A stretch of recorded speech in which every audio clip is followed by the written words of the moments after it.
Trading में success सिर्फ strategies या इंडिकेटर से नहीं होती, सबसे ज़रूरी होता है हमारा माइंडसेट। बट ज़्यादातर ट्रेडर्स अपने माइंडसेट के बारे में नहीं सोचते एंड ये 6 कॉमन मिस्टेक्स वो करते रहते हैं जिससे उनका माइंडसेट बिल्कुल ख़राब हो जाता है। Let's discuss. तो सबसे फर्स्ट पॉइंट है लॉसेस को एक्सेप्ट ना कर पाना।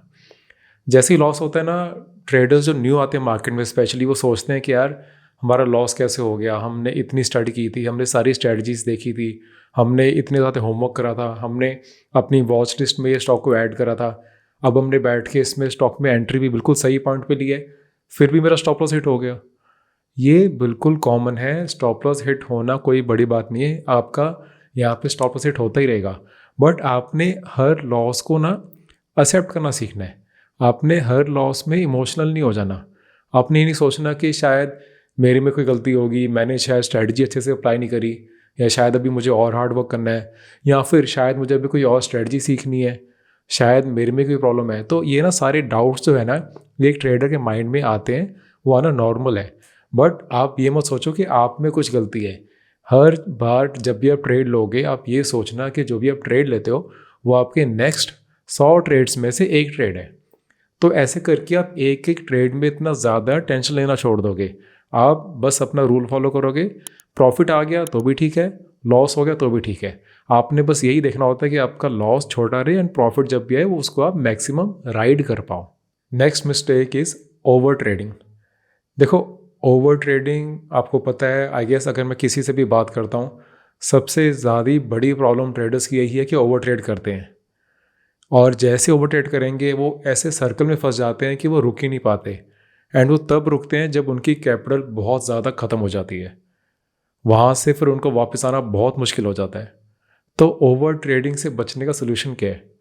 सबसे पहले तो आपको किसी ट्रेड में जाने से पहले पता होना चाहिए आपने वहाँ से निकलना कहाँ है। आपका stop loss level multiplied by a total number of stocks, यानी कि आपका मैक्सिमम लॉस एक ट्रेड में कितना होना चाहिए ये आपको पहले पता होना चाहिए। जब आपने ये डिसाइड कर लिया कि सपोज आपने करा कि मेरे ये ट्रेड में मेरा 5,000 का लॉस होगा, इस लेवल पे आके होगा एंड उससे इतना परसेंटेज लॉस होगा, तो मैं इस ट्रेड से निकल जाऊंगा।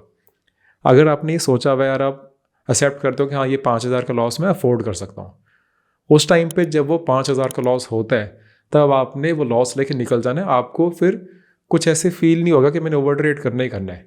ओवर ट्रेडिंग अब तब करते हो जब आपको कुछ अनएक्सपेक्टेड दिखता है, आपने सोचा ही नहीं होता कि मैं कितना लॉस लूँगा अगर लॉस हो गया तो।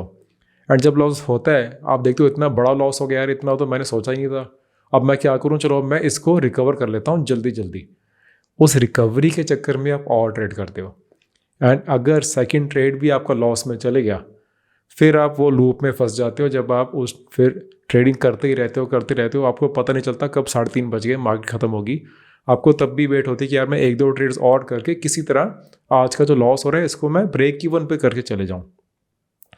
तो आपने बिना कोई प्लान के अगर ट्रेड में एंट्री करोगे तो फिर ओवर ट्रेडिंग ही होगी।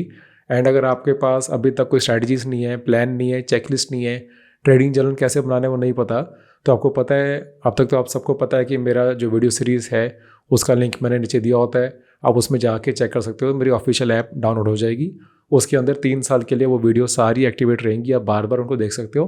कोई भी डाउट आता है तो आप चैट सेक्शन में ऐप के अंदर ही मुझे डायरेक्टली पूछ सकते हो, अपने चार्ट के स्क्रीनशॉट्स भी देखिए मुझे पूछ सकते हो आप। Next point is revenge trading. Revenge trading kind of over trading से ही लिंक है, बिकॉज रिवेंज ट्रेडिंग होती ही इसलिए क्योंकि आप एक ट्रेड लेते हो, उसमें लॉस होता है, फिर आपको गुस्सा आता है, आपको होता है कि बस ये मैंने किसी तरह ब्रेक इवन करके ही जाना है आज घर। उस चक्कर में आप और ट्रेड उसी टाइम ले लेते हो। एंड ये भी मैंने पॉइंट देखा है, अगर एक बारी आपका ट्रेड लेके आपका लॉस हो रहा है तो सपोज आपने अगर एक ट्रेड 10,000 रुपीज़ से लिया है तो आप अगली बारी 15,000 से ले लोगे, 20,000 से ले लोगे। आपको होगा कि मैं जल्दी से अपना लॉस रिकवर करूँ। अगर आगे वीकेंड आ रहा हो फिर तो आपसे और नहीं वेट होता, आपको होता है यार वीकेंड आ जाएगा, बिकॉज फिर आपके 2 दिन आपका ईगो आउट होती रहेगी कि यार मेरा लॉस हो गया, मैं इतनी मुश्किल से सीख रहा हूँ, मेरा लॉस हो गया, अब क्या करना है। तो रिवेंज ट्रेडिंग ना, तभी मैंने एक बारी रील भी इसकी डाली थी कि फ्राइडे को ज़्यादातर लोगों का लॉस ज़्यादा होता है, बिकॉज कहीं ना कहीं उनके माइंड में चल रहा होता है कि 2 दिन अब छुट्टी होने वाली है, किसी तरह मेरा लॉस ना हो, अगर लॉस हो रहा है तो रिकवर करके जाऊँ मैं घर। उस चक्कर में रिवेंज ट्रेडिंग होती ही होती है। तो इसका सोल्यूशन क्या है? आपने बेसिकली जब भी कोई लॉस होना है उसके बाद आपने ब्रेक लेना है, आपने एकदम से अगला ट्रेड नहीं डालना है। लॉस होता है, हो सकता है तो अपना सिस्टम शट डाउन कर दो, उठ जाओ सिस्टम से, आधा घंटा वॉक करके आओ। अगर आप जॉब करते हो तो आपको वैसे ही जॉब में फोकस करना चाहिए, उस टाइम पे आपको ज़्यादा टाइम ट्रेडिंग करनी नहीं चाहिए। आपको जॉब के साथ साथ तो सिर्फ क्लोजिंग बेसिस ट्रेडिंग जो होती है वो करनी चाहिए। एंड अगर आप काफ़ी टाइम दे सकते हो मार्केट को, आप ट्रेडिंग कर रहे हो, बट तब हो सकता है कि आप मार्केट में ज़्यादा फंस जाओ, आप ट्राई करते रहो और ट्रेड करने की, रिवर्स ट्रेड करने की। इसलिए आपको उस टाइम पे ब्रेक लेनी है, 15-20 मिनट वॉक करके आओ, दोबारा से सेटअप देखो। अगर कोई अच्छा सेटअप दोबारा से बन रहा है सिर्फ तभी ट्रेड लो, नहीं तो ट्रेड मत करो। उस दिन अगर एक और ट्रेड नहीं करोगे तो मार्केट कहीं नहीं जा रही, नेक्स्ट डे मार्केट दोबारा ओपन होगी, आप दोबारा एक फ्रेश माइंड से ट्रेड कर सकते हो। नेक्स्ट पॉइंट इज़ अपनी गलतियों को एनालिसिस ना करना। देखो, अगर आप ये देखोगे ही नहीं कि आपकी गलती कहाँ पे हुई है, क्या मिस्टेक आपने करी है, तो आप उसको सुधारोगे कैसे? अगर आप एक प्रॉपर ट्रेडिंग जर्नल बनाते हो फिर तो बहुत ही अच्छी बात है, जिसमें कि आप अपना बाय पॉइंट, कितने स्टॉक्स लिए, कौन सा स्टॉक है, किस पॉइंट्स पे लिया है, एंड उसकी किस डेट पे लिया है, एंड उसका स्टॉप लॉस कहाँ पे है, मैक्सिमम लॉस कितना आपका होगा, एंड उसका एंट्री रीज़न क्या था, एग्जिट रीज़न क्या था। अगर तो आप ये सारा लिख पाओ तो बहुत अच्छा है, उसके जैसा तो कुछ है ही नहीं।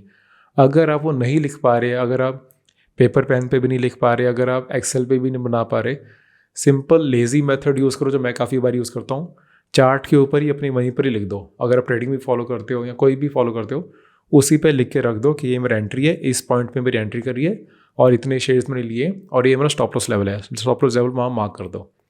जब वहाँ पे एक बार आप करोगे ना, वहीं पर ही मार्क कर दोगे, आपको चार्ट में जब भी खोलोगे आपको दिखता रहेगा कि हाँ ये मेरी एंट्री थी। एंड अगर आपका स्टॉप लॉस हिट होता है या फिर अगर आपका प्रॉफिट भी होता है, वहाँ पे एक शॉर्ट नोट बना दो, वहीं पे लिख दो कि क्या ठीक गया, क्या गलत गया, क्या मैं इस बारी मैंने ठीक किया, क्या अच्छा करा, या फिर मैंने इस बारी क्या अच्छा नहीं करा और मैं कैसे वो चीज़ को इम्प्रूव करूँगा नेक्स्ट टाइम।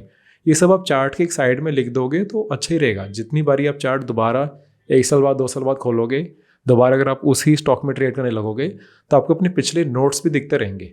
पिछले नोट्स दिखना बहुत अच्छी चीज़ है, आपको उसी से पता चलता है कि आपने क्या गलतियाँ करी हैं या फिर उन गलतियों से आपने क्या इम्प्रूव करा है। नेक्स्ट पॉइंट इज़ प्रॉफिट होने पे ओवर कॉन्फिडेंट हो जाना। काफ़ी बारी जो लोगों का बहुत बड़ा लॉस होता है ना, वो एक बहुत बड़े प्रॉफिट के बाद ही होता है। बिकॉज एक बड़े प्रॉफिट के बाद लगता है कि येस, अब तो मैंने मार्केट को क्रैक कर लिया है, अब मुझे समझ आया कैसे बार बार प्रॉफिट करना है। एंड उसके बाद यूजुअली ट्रेडर्स क्या करते हैं कि अपनी पोजीशन साइज़ को बहुत ज़्यादा बढ़ा देते हैं एंड तभी उनका उससे बड़ा लॉस हो जाता है। एंड एक बार बड़ा लॉस हो गया, देन अगेन रिवेंज ट्रेडिंग के सर्कल में, अगेन ओवर ट्रेडिंग के सर्कल में फंस जाते हैं। तो हर एक ट्रेड को एक बिजनेस डिसीजन की तरह लो। अगर लॉस होता है तो उसको अपने दिल पे ना लगाओ, प्रॉफिट होता है तो उसको अपने सर पे ना लेके जाओ। हाँ, आपने हर एक ट्रेड लिया था, जो भी ट्रेड लिया उसका जो आउटकम है, अपने नेक्स्ट ट्रेड पे फोकस करो। प्रॉफिट हो गया, बहुत अच्छी बात है, स्टॉप लॉस हो गया, ठीक है, हमने इससे कुछ सीखे, अब अगली ट्रेड पे चलते हैं। हर ट्रेड के साथ इतना ज़्यादा इमोशनली अटैच नहीं होना हमने। नेक्स्ट पॉइंट इज़ मार्केट को कंट्रोल करने की कोशिश करते रहते हैं। देखो, हम एक बारी अगर हमने कोई स्टॉक आइडेंटिफाई कर लिया, हम उसको बाय कर लें, तो हमारे माइंड में ना ये माइंडसेट ये आ ही जाता है कि अब ये हमारे फेवर में ही चले।